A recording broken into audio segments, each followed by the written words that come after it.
Join us as we go on a stream safari on the Kinderhook Creek in Valatie. We're here at Riverside Park in Valatie at the Kinderhook Creek. And before we go off on our stream safari,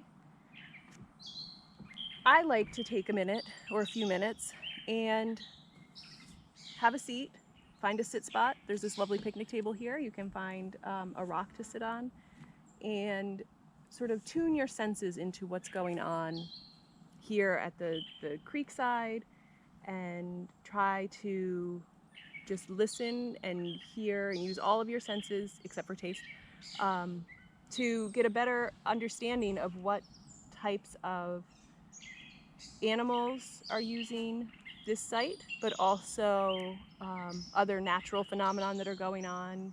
Be mindful of the weather, the wind, those types of things. So when you get here, sit down, settle in, and focus on each sense individually. So, you might want to start by closing your eyes and listening, and that'll help you tune into the birds. I can hear a lot of birds right now, even with my talking.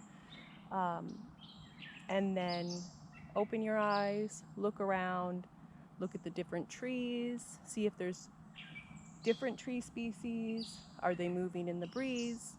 Are there other types of vegetation that you might be noticing, different color green, or flowers that you might see? Try to focus in on the different vegetation around you. Take some deep breaths in and out. See if you can smell anything. Does the smell of the air near the stream smell different than it does at home? Are you noticing anything? Is there strong smells? I don't smell anything but outside right now.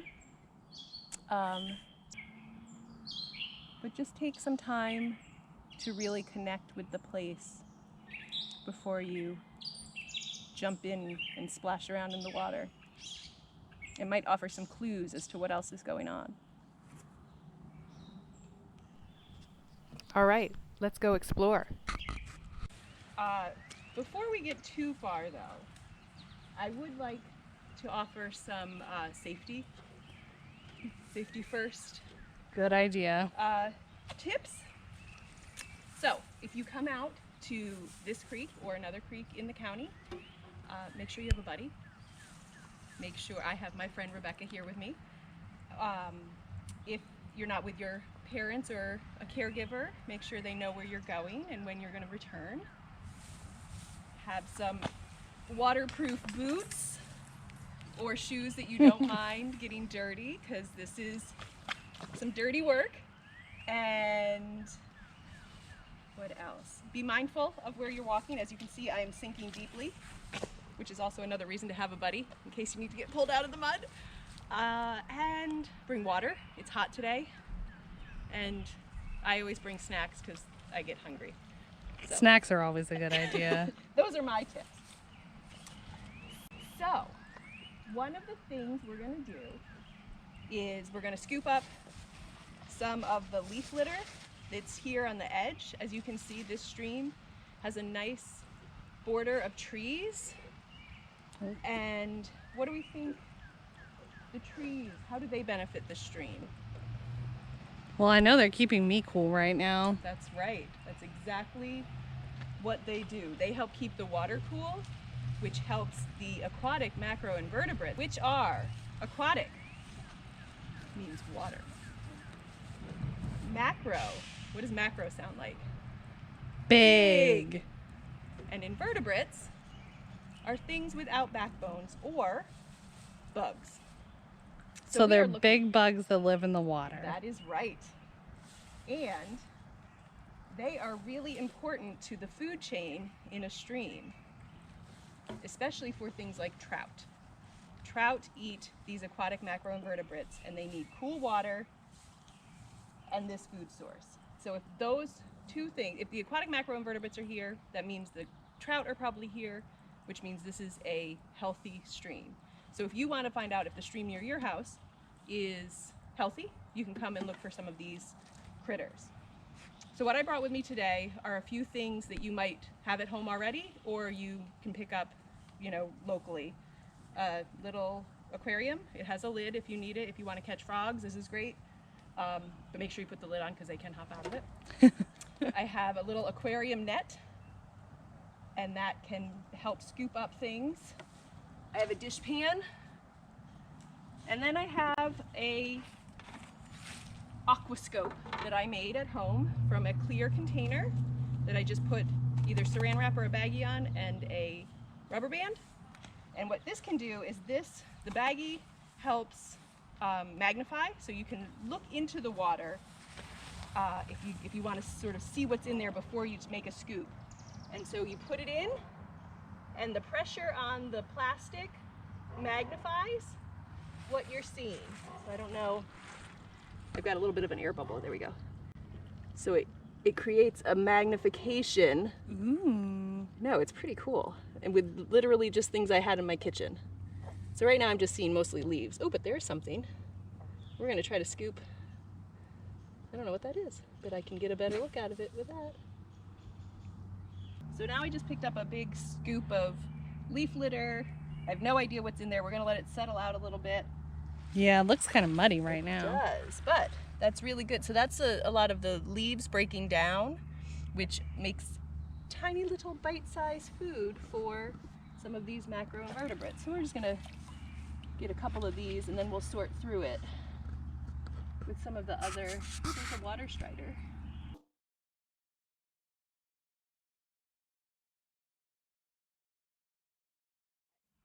Let's go over where some of my other supplies are. So we got our sample, and now you're sorting it into different types of animals. So here in this bucket you can see the crayfish, and they look like little lobsters. They are a type of crustacean.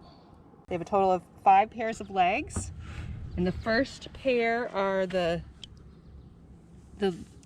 ones that could pinch you if you picked it up, and they will pinch you. These ones are small. Ooh, there's something else moving around in there. I'm still not going to pick it up. I would say 2 things about animals that you collect in the water. If you don't know what it is, use a container or a net to pick it up. Don't use your hands because you don't know if it bites. And then even if you do know what it is, like I know that this is a crayfish, and I do know that they pinch. So I'm not going to handle it. Not that it would really cause me too much harm, but I don't want to stress it out, and I also just don't want to get pinched. So in here, on this side, there's a little water boatman, which is a type of true bug.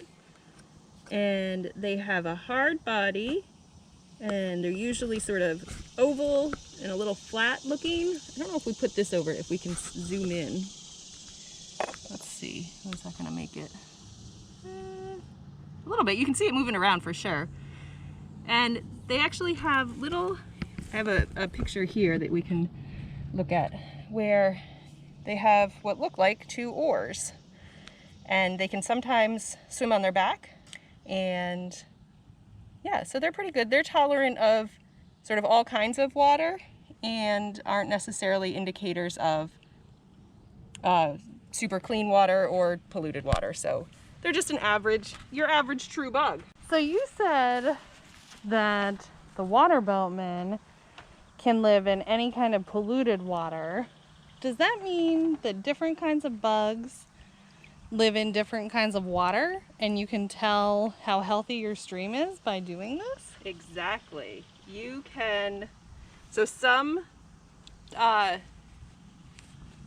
insects are more tolerant, meaning they can survive in water that is a little dirtier or maybe not as clean. It doesn't necessarily mean that the water is polluted if these insects that are more tolerant are in a stream like this. It just means that there's a lot of insects here. But there are some insects that will only live in clean water. And those are the ones that we're looking for to see, to assess the quality of this stream. Cool. I think I might have found a caddisfly. In its little thingy? No. Flippin' rocks. So, ooh, that's a cool rock.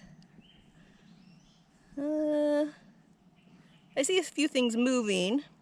Ooh, Oh. we're gonna put you in there. Let's see if we can brush some of you off. We'll look a little closer. Okay. Oh, look at, there's a big crayfish. Oh! Look at the trail it left. Wow, they have good camouflage. We want to try to put the rocks back where we found them because obviously they make good hiding places. But yeah, flip a rock and see what's under there. Oh! A crayfish. 2 crayfish. Oh, he hid back under on the other side. He did not like being disturbed. No. Okay, let's see. I'm going to go for one of these rocks here. I wonder if it'll have a crayfish. It does. Oh, and look.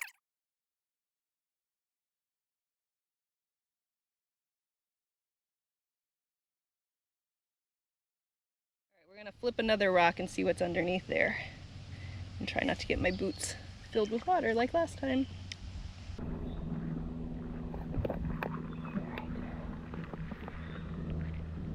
Let's do this one here. That one's deeper than I expected. Oh, there's a water penny. We'll pull those off and we'll take a look at those. Oh, look how pretty that is.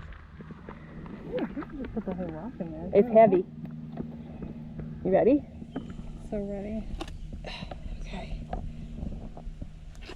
Okay, so let's see. So we've gotten a lot of interesting aquatic macroinvertebrates. We have a water penny.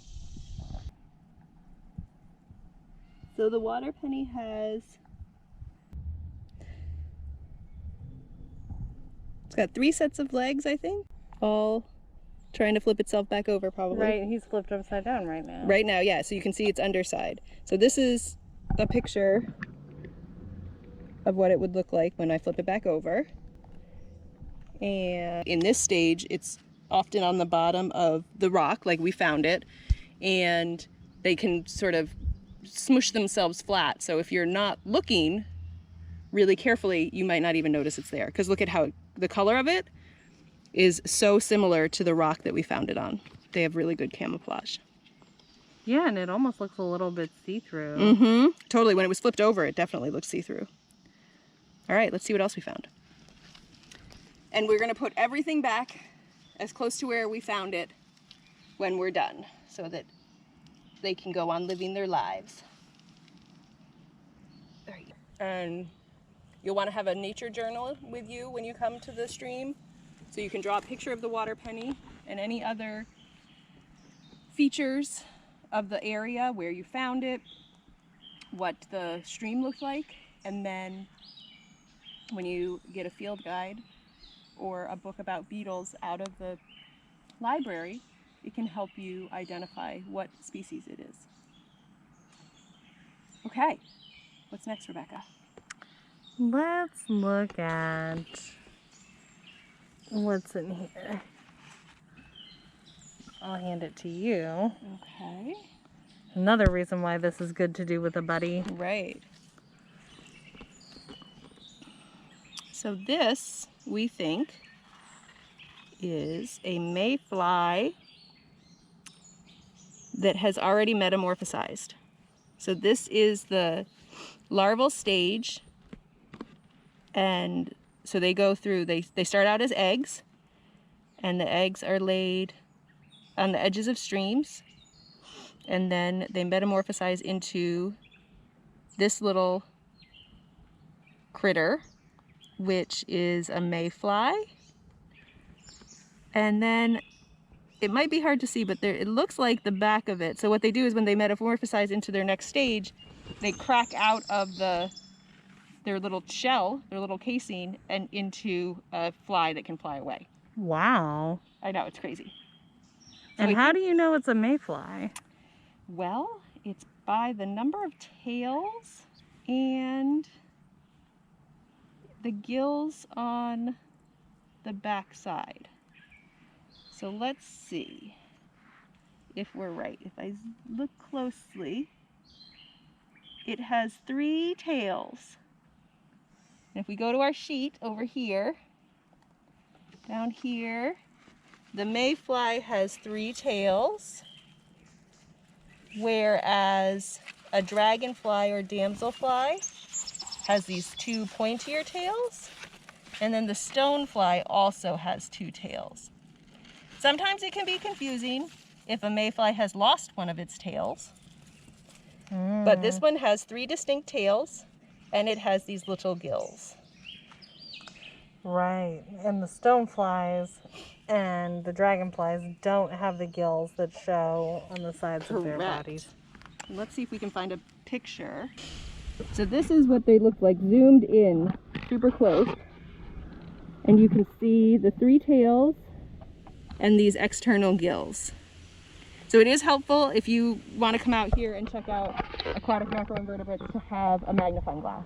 And you can usually pick those up at a lot of different stores. So just that way, and I have this one, which is good where you can put it over top of something, and it's helpful to have a white background and use, a clear container with the white background gives you a really good view of the different critters. So that's all for right now here at Riverside Park. We're going to put all of these new friends back into the Kinderhook Creek and go take a look at some other wildlife, see if we can see anything else.